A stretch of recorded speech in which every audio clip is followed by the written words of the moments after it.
Hey everyone, I'm Erin and welcome to the Cardboard Republic. We have a to be played video for you today. So we're going to talk about all the games that we're hoping to play in November, as well as the games that we were hoping to play in October. Let's get started. Going back to October, the first game that we were hoping to play was Role Player. This was our Indie Spotlight Game of the Month and we did manage to play it. So this title is all about making your own role-playing character by rolling a bunch of dice, roll, get it? And then placing those dice. It gets a little puzzly in how you end up placing the dice and how you're able to move them after the fact, which I was really into. It was super fun to figure out like the best combo. Basically, you're min-maxing the game. It was cool. Next up is Covert. Covert is all about being spies during the Cold War. Although the theme is a little weird because there are some like visuals in the game that don't really match up with a Cold War era sort of thing, but whatever. We played this. It was really fun. It's another puzzly sort of game where you're trying to make sure that all of your people are in the right spots and doing the right things, and you're collecting the right tools to solve the codes and turn in your secret missions. I was super into it. I was a great spy.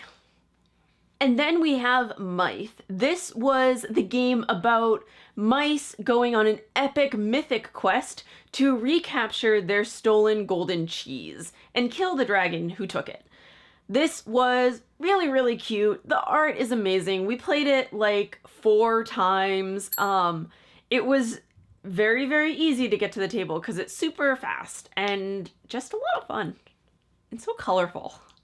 I liked it. And that's when things sort of started to go downhill.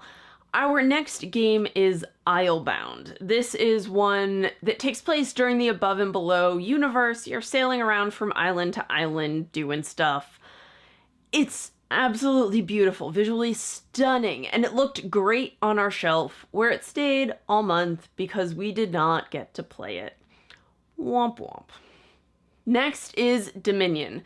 As you probably all know, Dominion is the deck building game. It's just the game that is the grandfather of all deck building games, and everyone's played it a million times, and we've played it a million times, but not for a while. So we thought this would make a really, really great replay game, and it would, but we didn't get to play it. So we even got the latest expansion in for it, and there are like a million expansions, and sometimes I think that maybe adds to the difficulty of getting this to the table. Is it's been out for so long that I don't want to say it's like worn out its welcome, but a lot of people just aren't feeling it anymore. They want to play one of the next generation deck builder games that does things a little bit differently, that builds on what Dominion did, and they aren't necessarily looking to go back to the pure Dominion experience, and that is something that we've run into. So I'm hoping that we can still get this to the table soon, because as of the time we're recording this, at the beginning of November, Extra Life is coming up, and we do normally get to play it then. Hopefully. Then we have 7 Dragons. This was the game that I pulled out of our deck of cards last month to play and review during October. Unfortunately, that didn't happen either, despite 7 Dragons being like a really, really short game. But we are going to be reviewing it very, very soon on our podcast, so I'm not going to put this card back in anticipation of us playing it probably tomorrow. So altogether, that's 3 out of 6 games, which actually isn't bad given the October that we ended up having. Upcoming, we have Extra Life, which I'm hoping we can maybe do some catch up, play some of our November games, which we're about to get into, and all in all just have a better gaming time than we've had in a while. Days of Ire Budapest 1956 is our Indie Spotlight game of November. This is a game set during the uprising in Budapest in 1956. Clearly, you are playing as either the Soviets or the Hungarians during the conflict. And the game plays out during the first few weeks of the uprising. You're trying to gain control over different areas using primarily card-based mechanics. I am curious to see how this plays out. It's also interesting for me to play a game that is politically themed, but that doesn't remind me at all of the US election that's happening right now. So it'll at least be a little bit of a break. I don't know if it'll be a nice break, but it'll be a break. Then we have Mare Nostrum. This is a game that I'm really excited for because it's a 4X style game, so you are exploring and expanding and building your empire. But unlike a lot of 4X games, you don't necessarily need to use combat and warfare to do that. You can succeed in other ways. As a player who tends to avoid direct conflict in games when I can, I really love that because I love empire building games. I just hate having to destroy all the other empires to do it, which I know doesn't make a whole lot of sense, but I just can't help it. And then we have Chikatl. This is the expansion to Cacao, and I'm pumped for it because, one, this is totally achievable. The other games on the list are a little bit longer, so this is like, yes, we can totally do this. Also, I love Cacao because it's a really great and clever game. Also, it's about chocolate. Okay, so the expansion adds the ability to have chocolate in the game, which honestly should have been there from the beginning, I think, because I like chocolate. And really, that's all I've got on this one. I'm just really pumped because it's about chocolate. And then we have Papa Paolo. This is a Euro-style game themed around delivering pizza, which seems really cool because unlike a lot of Euro-style games which have these big, dramatic, heavy plots, or not plots, but settings, this is about delivering pizza. And I love that mismatch. I love the mismatch between either really heavy mechanics and really like weird, fun themes, or vice versa, where you have like really heavy themes, but like with really fun mechanics. I just think that's such a cool thing that games can do better than any other kind of media. And so Papa Paolo is on our list. Then our replay game. This is a game that we played a while ago and we're hoping to play again. Grand Austria Hotel. It's like right up there. And I have been wanting to play this again for a while now because it's all about taking this tiny little cafe and building it up until it is a grand hotel. Again, I love building things, so I'm excited to get this back to the table. I was only able to play it, I think, twice before, and I really did like it the second time. The first time I wasn't sold on it because it took me a while to get into it, and I made some like pretty dire mistakes early on, which put me at the end for it. It was bad news. But I've learned from past Erin, and I'm not going to do the same thing again, probably, and I'm excited to play it. Yeah. Now, our card pull.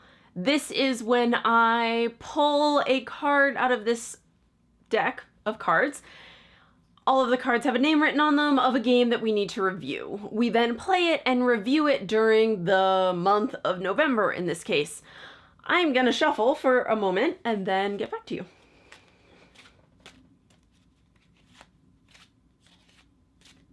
Okay. Cut the deck. Very important. And our game is Level 7 Invasion. Okay, Level 7 Invasion is a hefty game, so good luck us. In this game, you are... Let me back up. Okay, so first you have Level 7 Escape. That is set during roughly the current era. You are a bunch of helpless humans who have been drugged and brought to this underground facility where they are being experimented upon. Gradually, over the course of 7 scenarios, you escape the facility. There's another game where you like have to go back. It's complicated. You're cleaning it out. Okay, that brings us to level 7, Invasion. This is set in the year 2020, which when the game was made was like further away than it is now. And in level 7, Invasion, the bad alien from the first game, the one who is trying to experiment on you, is the target of an interplanetary attack from another set of bad aliens. So you have to team up with bad alien number 1 in order to fend off bad aliens number 2, because bad alien number 2 is going to destroy Earth to get at bad alien number 1. And all of this is pretty irrelevant. At its core, it is a resource management cooperative game.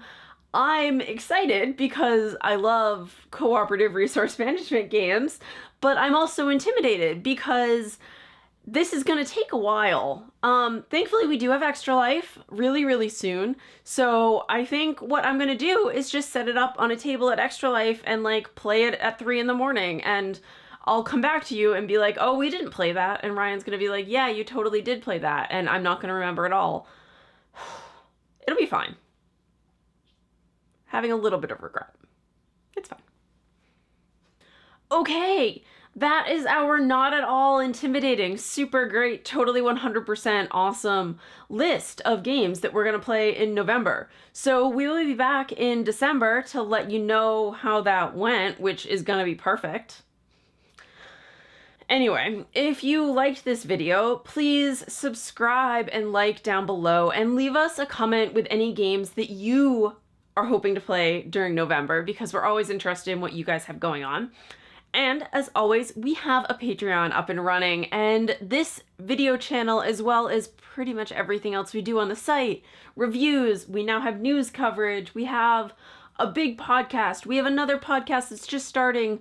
All of that stuff is because of our super generous and wonderful Patreon backers. And if you would like to become one of them, you can head right over there. We will leave a link somewhere, maybe down below. We'll figure it out. We'll leave a link and you should click on it, and we would love your support. We'll see you soon. Days of Ire, Budapest, 1956. You don't even know how many times it took me to remember that full title, but I did it. And then we have Mare Nostrum. This is a 4X style game where you are traveling the seas and building up your empire and conquering things and growing things and building things, doing things with things. And I love games like that. I obviously can't tell you much about the game, and I'm super distracted by the cat.